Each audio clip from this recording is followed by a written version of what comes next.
Hi, this is Dan Bullard, retired electronics engineer, sitting out here on the front deck of my houseboat, looking a slightly different direction. We're looking downstream. I want to talk to you about the Bullard harmonic solution, which I'm not going to divulge, but I came up with this based on the formula for the square wave harmonics and the triangle wave harmonics. I came up with a solution for harmonics from just distortion, and I cover it in my book Distortion and Harmonics, and more on Harmonics for Morons. But there's an interesting little thing that I haven't quite worked out yet, and I know what's going on, but the thing is that I don't know how to deal with it mathematically. Okay, like I said, I'm not a mathematical genius, but looking at a couple of the things that I have in my book, we can see when you do a distortion on on the peak of a sine wave, when you clip off the peak of a sine wave, you get this interesting pattern of humps that decreases very quickly. The amplitudes of the harmonics decrease very quickly. But then later in chapter 2, we go take a look at other kinds of distortion, like zero crossing distortion, and the harmonics no longer fall off very rapidly. They do something different. Now, in this picture you can see that not only is that the case, but also the odd harmonics don't start off high. They come up out of the noise floor, and as the even harmonics are going down. So that's not related to this. I did a lot of experiments. I did thousands of experiments. And what I would do, I'll tell you what I did. I would, because my PC was slow and I was using Excel, it takes a long time to do these FFTs. And so what I would do is I'd be working on a simulation. I would start the simulation and I'd go to bed. And then I'd get up at, whenever I felt like getting up, I'd get up at, 1 o'clock or 2 o'clock in the morning and look at the results, and then based on the results I'd set up another experiment and then start it up and then go back to bed. And then maybe at 4 in the morning I might get up again and look at it and go, oh, it needs another tweak, so I'd do a tweak and go back to bed. So I did this for years, and that's how I came up with distortion harmonic. I'd get up in the middle of the night, and then because it takes like anywhere from 45 minutes to an hour and a half to do an FFT, and I'm not going to sit there and watch the computer do an FFT, okay? So, why is it? I did work out why the humping happened. That's dependent on the angle where the distortion happened.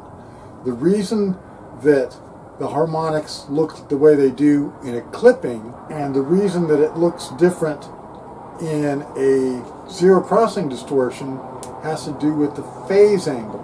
And anything in between any of those angles, you get a slightly different behavior. And that's the humping pattern I talk about. And that I've solved. That's the Bullard harmonic solution. That's a formula you can use to predict what the pattern's going to look like, what the harmonic signature is going to look like.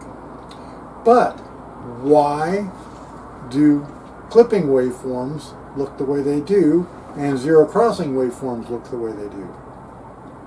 It's actually really simple. I say it in the book. When you clip the top, or when you do anything to a wave, the harmonic signature of that clipped sine wave identically matches the signature of the clipping. So if you take the clipping and you just do an FFT on it, you'll get everything except the fundamental. You'll get to see all the harmonics that came out. And the interesting thing, the really interesting thing is that the phases will be the opposite. And so if I clip the top of a wave off and I look at the harmonic signature and I look at the phases of the harmonics, which you can't do with a spectrum analyzer, forget it, or a scope or anything like that. You look at the phase of the harmonics, do an FFT on the thing you clipped off, look at the phases of the harmonics. The the amplitudes will be identical, minus the fundamental. But the phases will be exactly 180 degrees out. And so it's removing, the distortion is removing the harmonics, and you know, if you just put them back, you'll be undistorted. Isn't that beautiful? Pretty hard to do that in an audio system, I think. But why is it that when you clip the top of a wave off, the harmonics decrease very quickly? And then if you do a zero crossing, they don't decrease very quickly. And that has to do with the same theory, that whatever happens to the wave happens to the harmonics, and you can see it in the harmonics of the wave itself and in the harmonics of the thing you clipped off. Now, when you clip the top and bottom of a wave off, clip the top or bottom of a wave off,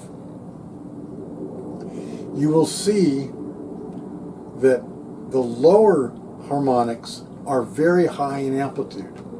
And why is that?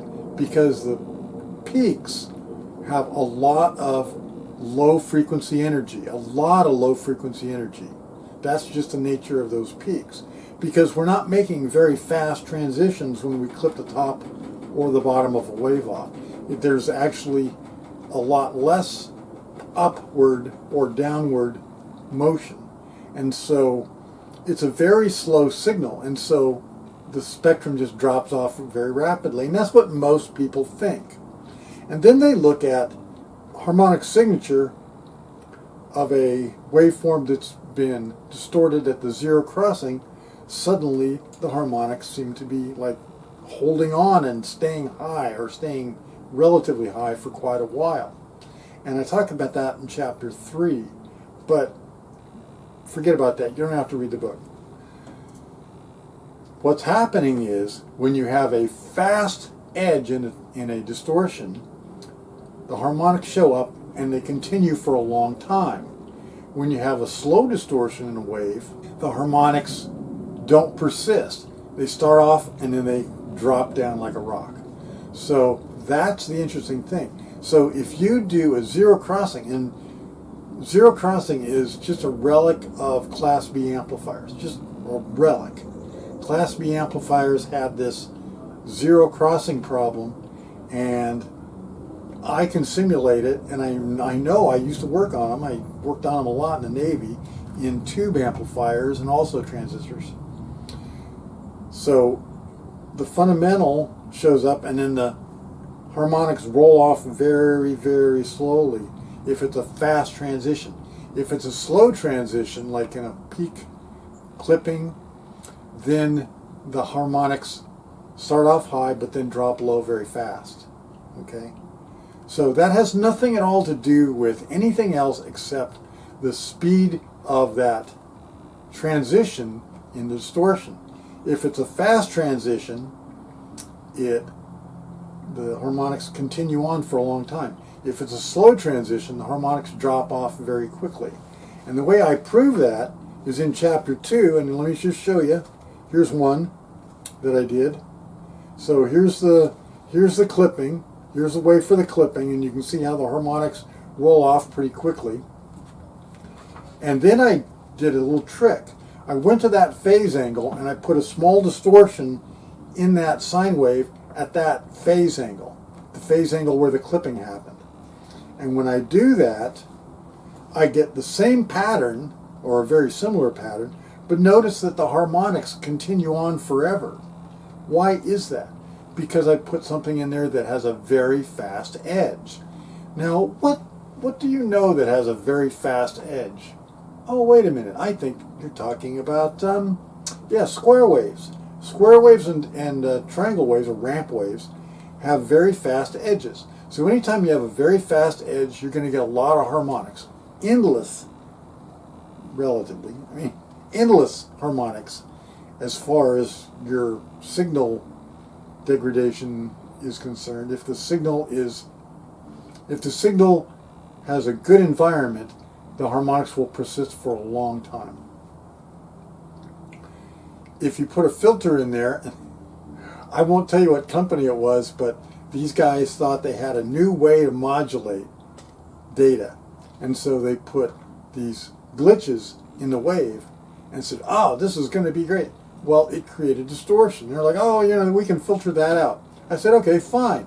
Filter it out. These guys paid me $100 an hour. They put the filter in there, and it didn't work. And I said, why is that? Well, because the harmonics make the wave, and the thing that read the wave was looking at it, and it couldn't see the distortion in the signal that they were looking for. So they didn't pay me much, not a lot, and I ended up losing my consulting job pretty quickly because I proved that their fancy technique wasn't going to work, simply because I knew how harmonics work and they didn't. So the speed at which the harmonics roll off depends not on anything else. It's all, everybody else is making shit up. What it does is, if it's a fast transition, the harmonics continue on for a long time in their own signature.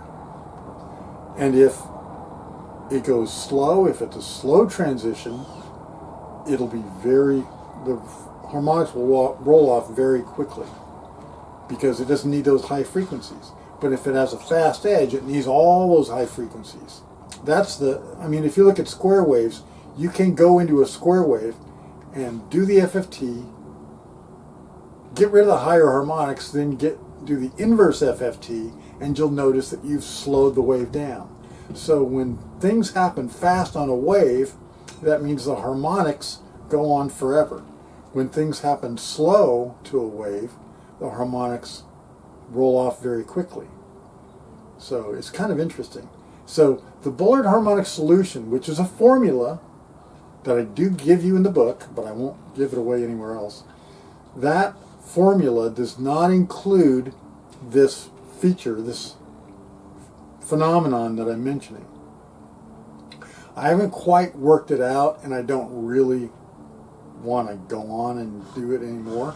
But if you're welcome to, please come up with a full-blown formula. But I'm not going to do it. You can do it. Okay? Anyway, that's it for today. This is Dan Bullard from the river. See you later.